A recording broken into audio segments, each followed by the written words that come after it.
Hello and welcome to Computer Side Chat number 5, where we will be continuing our discussion on the U.S. Constitution. So we just wrapped up in class talking about the two major principles of separation of powers and checks and balances. And what we're talking about today will go hand in hand with those things. Our topic for today is federalism. Now, before we jump into that, this is kind of a good way to think about this. Separation of powers is government power being spread out horizontally or across a level of government.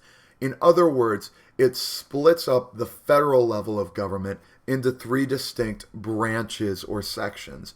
It does the same thing at the state level of government. So it's a way of splitting that level up horizontally. Federalism is a way of splitting up or spreading out government power vertically from the top down, with the federal level at the top, the state level underneath that, and the local level underneath that. Each of those levels has certain powers and abilities that the other levels do not have. So let's go ahead and jump right into it.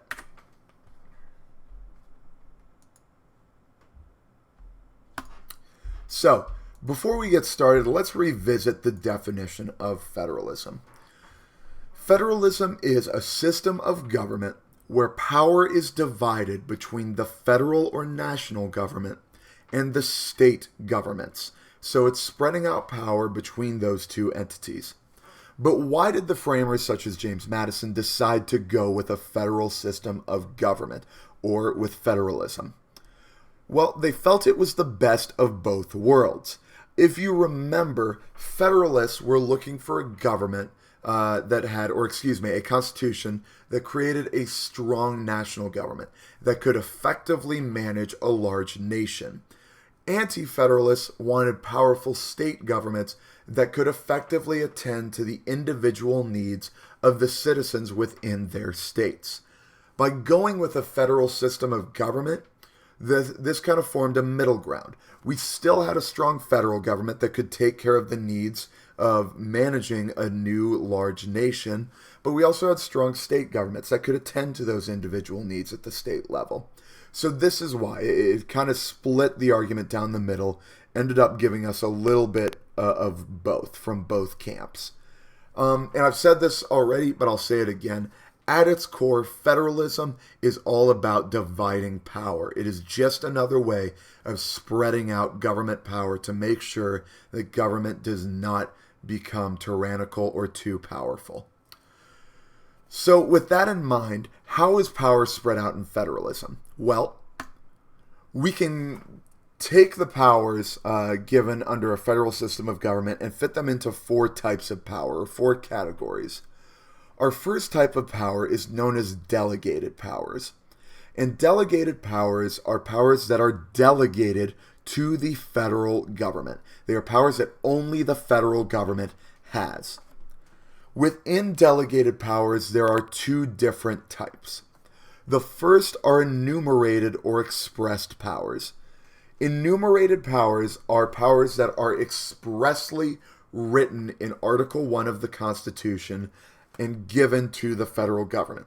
So they are written into the Constitution. They are in there word for word, letter for letter, that yes, federal government has these powers. So some examples of this might be the power to declare war, or the power to coin or print money. These are things that are written specifically in the Constitution that the federal government will have the power to do. So that is an enumerated or expressed power. The second type of delegated power is implied powers. And these are powers that are not expressly written into the Constitution, but it is implied that federal government should be able to do those things to carry out its job. In other words, they're not written in the Constitution, but the federal government should probably be able to do those things so they can do their job effectively and efficiently. So what's an example of this? Well, I already talked about that an example of an enumerated power is the ability to declare war. That is written into the Constitution. What is not written into the Constitution is the ability of the government to declare a draft, or in other words, basically telling anyone over the age of 18 that is able to must join the military and fight for the country. It doesn't say anywhere in the Constitution that the government has the right to declare a draft. But to carry out the enumerated power of fighting a war, that kind of, the draft kind of fits into that. It allows government to fight a war more efficiently and more effectively. So that's an example of an implied power. Government gains implied powers through what is known as the necessary and proper clause. And the necessary and proper clause is Article 1, Section 8, Clause 18 of the U.S. Constitution. And it states that the federal government is allowed to do what is necessary and proper to carry out its job. This is also known as the elastic clause. In other words, the powers that federal government has stretches and expands based on the situation that they need to take care of, based on whatever it is, whatever job they need to carry out.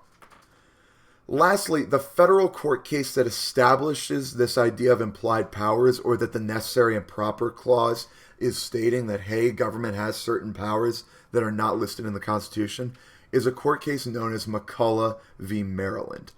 I'm not going to talk about what that court case entailed or what the details of that case are until probably next week. For right now, that's all you need to know, is that McCulloch v. Maryland is the Supreme Court case that established the idea of implied powers for the federal government. So let's move on. The next type of power is something known as reserved powers. And these are powers that are reserved for the states. Only state governments have these powers. And these are basically laid out in the 10th Amendment of the Constitution, which basically says that any power not expressly given to the federal government or not implied to be a federal power, any power that does not fit into one of those two categories automatically goes to the states. So what's an example of a state power or a reserve power? Well, one example would be management of school systems, the creation of state standards for schools. So here at Marysville, the standards that we have to teach to and the things that you guys need to learn, those things are established by the state of Ohio, not the federal government. That is a reserved power. That's a power that is reserved for the states. Another example of a state power or a reserved power would be the construction and maintenance of highways. So the construction of local roads or highways such as 33 or 270, state governments are in charge of constructing those and also maintaining them, making sure they're in good condition, making sure they're paved, there are no potholes, and so on and so forth. So that is a reserved power. Moving forward, the third type of power are concurrent powers. These are powers that both the state and federal levels of government have. So both state and federal governments have the power to use, have the ability to use these powers. Probably the most widely known and applicable concurrent power are taxes, or the ability to levy or create taxes. The federal government is able to create taxes such as federal income tax, and the state governments are able to create taxes such as state income taxes. This is a concurrent power. This is something both levels of government are able to do.